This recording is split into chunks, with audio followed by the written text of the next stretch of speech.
Underline. Omong dikit tapi nyelekit. Bersama Om Bob. Temukan di channel YouTube Om Bob Indonesia. Om Bob, peserta pemilu 2024 tidak diwajibkan membuat laporan penerimaan sumbangan dana kampanye. Bagaimana Om Bob menggarisbawahi masalah ini?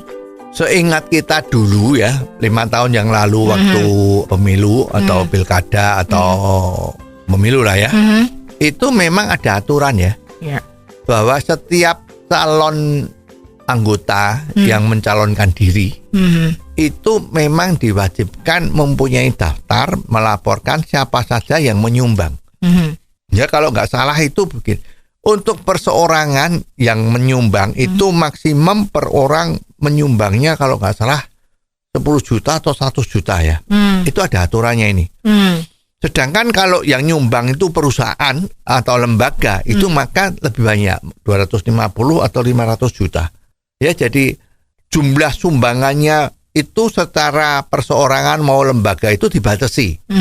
Ya, jadi nggak boleh tiba-tiba ada orang yang nyumbang 100 miliar. Itu nggak boleh. Ya, makanya itu diperlukan sama laporan ya. Juga bahwa yang boleh membantu itu adalah warga negara atau perusahaan di Indonesia.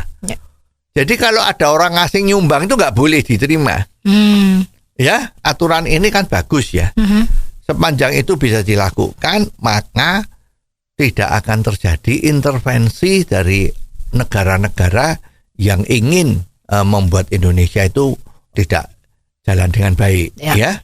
Jadi misalnya ada negara yang kepingin orang-orang yang bisa dibayar untuk menjadi suaranya dia, memperjuangkan kepentingannya negara asing tadi, yang bisa duduk di dalam parlemen, maka ini kan membahayakan negara, karena yang menjadi wakil-wakil di lembaga legislatif kita ini atau pejabat-pejabat kita ini ternyata kok antek dari imperialisme atau kolonialisme, ya kan? Kan ini yang paling ditakutin kan? Zaman dulu kalau kita dengar pidatonya Presiden Soekarno itu kan selalu begitu, hati-hati ya, itu kan? Nah ini juga begitu. Jadi setiap ada pilkada maka ada ketentuan seperti itu. Nah sekarang dengar-dengar itu ada wacana kalau untuk yang kali ini itu tidak perlu melaporkan siapa saja yang menyumbang seseorang untuk maju sebagai legislatif atau presiden misalnya seperti itu. Ya, ini apakah ini sesuai dengan semangat anti korupsi ya? Jadi mestinya kalau hati-hati nih, kalau itu nanti betul-betul dilaksanakan ya mestinya kita sebagai orang yang hanya bisa ngomong ya mestinya kita protes kok begitu ya. Kan sesuatu hal yang sudah bagus itu jangan dihilangkan. Jadi kalau ada sesuatu yang kurang sempurna ditambahlah aturannya, bukan malah aturan yang sudah betul yang bersifat mendukung kasus-kasus KKN atau korupsi malah itu dicopot. Nah ini kan langkah-langkah ini kan ya tidak pakai akal sehat lah ya.